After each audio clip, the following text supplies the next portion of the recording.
The New Orleans Pelicans have been one of the weirdest front offices ever since they drafted Anthony Davis. For whatever reason, the moment that he showed he was going to be awesome, they went into win now mode by acquiring Drew Holiday in exchange for Nerlens Noel and getting Ryan Anderson and Eric Gordon and Tyreek Evans and trading first round picks to do it. I don't really know why you do that. I feel like the majority of teams would have just embraced the youth movement around him and use your picks to get young guys who are on similar trajectories as him. Who knows, man? But the reality is they're in a weird situation where they have an awesome player in Anthony Davis, who is probably one of the 10 best players in the league, even if his team isn't very good. Two-way player. When he was playing center for them, they were one of the best defensive teams in the NBA. And then offensively, he combines his ridiculous athleticism with a great ability to finish, hit mid-range jumpers, as well as create some of his own shots in the post. Now, of course, they did make a recent trade. It was a pretty big deal, acquiring Sacramento Kings big man Demarcus Cousins, hoping that this can be the guy they can put next to Anthony Davis and he can be a real player. It's so odd how the old regime of Pelicans guys just quickly fizzled out, and now we're just left with these two and a roster that is kind of barren, if I can be honest. And that's why for this video we're going to be talking about how this whole Anthony Davis-DeMarcus Cousins thing could end up being a huge disappointment. And the odd thing is, I wouldn't say that it's necessarily because of DeMarcus or Anthony Davis. I do have some concerns with Boogie, I will be honest. Besides just his character issues, there are other things just on the floor that I'm concerned about with him, but of course the talent with these two is just so freaking ridiculous and the potential is so high that I can understand the excitement for this team, but there are also some real reasons why this could go pretty ugly as well. Let's talk about it.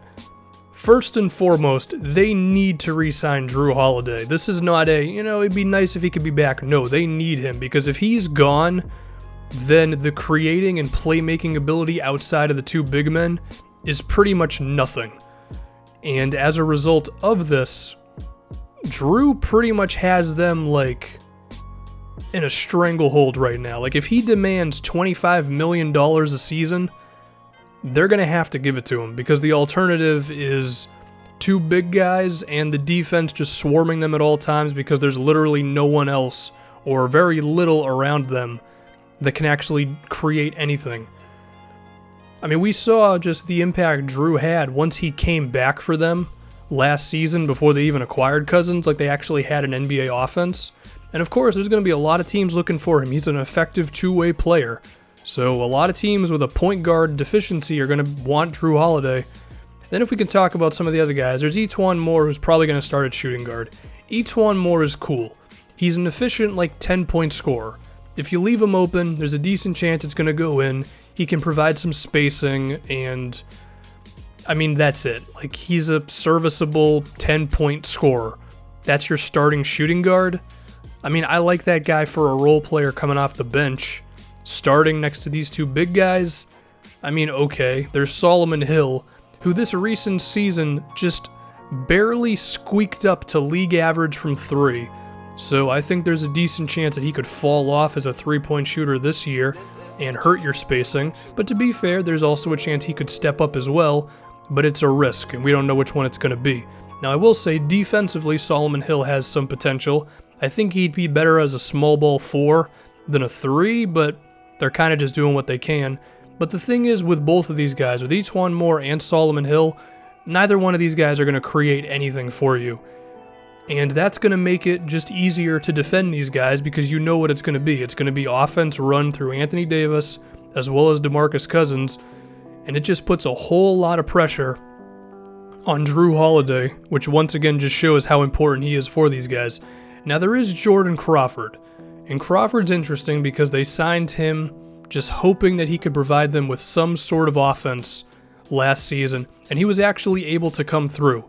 He shows a nice ability of doing stuff off the dribble, going one-on-one, or maybe getting a screen and hitting a pull-up mid-range or going all the way to the basket, has some three-point potential as well, so he's like the one X factor of this team. But the thing is, the dude was out of the NBA for a while, and he just put together a nice stretch towards the end of last season. Is he going to be able to do that for an entire 82-game season? That's going to be a big question. And it's similar to Solomon Hill. I could kind of see it going either way. I could see Jordan Crawford being a really legit like sixth man for them, but I could also see him just being a big disappointment. Now, Tim Frazier at the backup point guard position, he's okay. His percentages were not good last season after a decent start. Sure, he's a nice playmaker coming off the bench, but once again, I don't see him as that big of a difference maker. Then there's Dante Cunningham. I mean, he's okay. He can play some defense. How much of a difference does he really make? If we're talking about free agents, I think CJ Miles could be someone they could definitely acquire as a small forward who's a genuine shooter and also shows some life as a defensive player. I also think Nick Young could be something for them. The salary that they do have after they re-sign Drew Holiday to, I'm just going to say $20 million. It could end up being more than that. They're going to have their mid-level, and they have to knock it out of the park with their mid-level, whoever it ends up being. They'll have about $7 or $8 million to work with. I think Kyle Korver could also be awesome for them as like a 20-minute player. Cleveland may be inclined to re-sign him because guys who can shoot around LeBron James are kind of valuable, but he could definitely work on the Pelicans as well. Thabo Sefolosha, his three-point shooting is up and down depending on what part of his career you're in, but they may just have to go with someone like that. He's still awesome defensively, so at least you got that going for you. That would be kind of like a plan B or a plan C sort of deal. But there's also one other fear I have with them. It's Demarcus Cousins' defense. To be fair, Cousins showed more life defensively after the Pelicans acquired him, but I think at one time Boogie had the reputation of being like a cool defender who could potentially step up and become like a really good one. Last season with Sacramento, he was not good on defense. Kind of slow, a little out of shape, gets tired a little faster than you'd like. And I know that that's a problem. Now, of course, he could come in the next season in awesome shape and be ready to play defense, but if he's going to be someone that you could put in pick and rolls and constantly be a problem for this defense, then that's going to suck. So, yeah, I mean, I think, look, Anthony Davis is a fantastic player. It's just, is the team around him right? I don't know. I mean, DeMarcus Cousins, his defense is going to have to be there. His personality is also going to have to be in check. Do they have enough talent around these two guys? I mean, there's not a whole lot of creating outside of Drew Holiday, and they're going to have to break the bank just to keep Holiday as well. I mean, it could go really well, or it could go pretty damn poorly.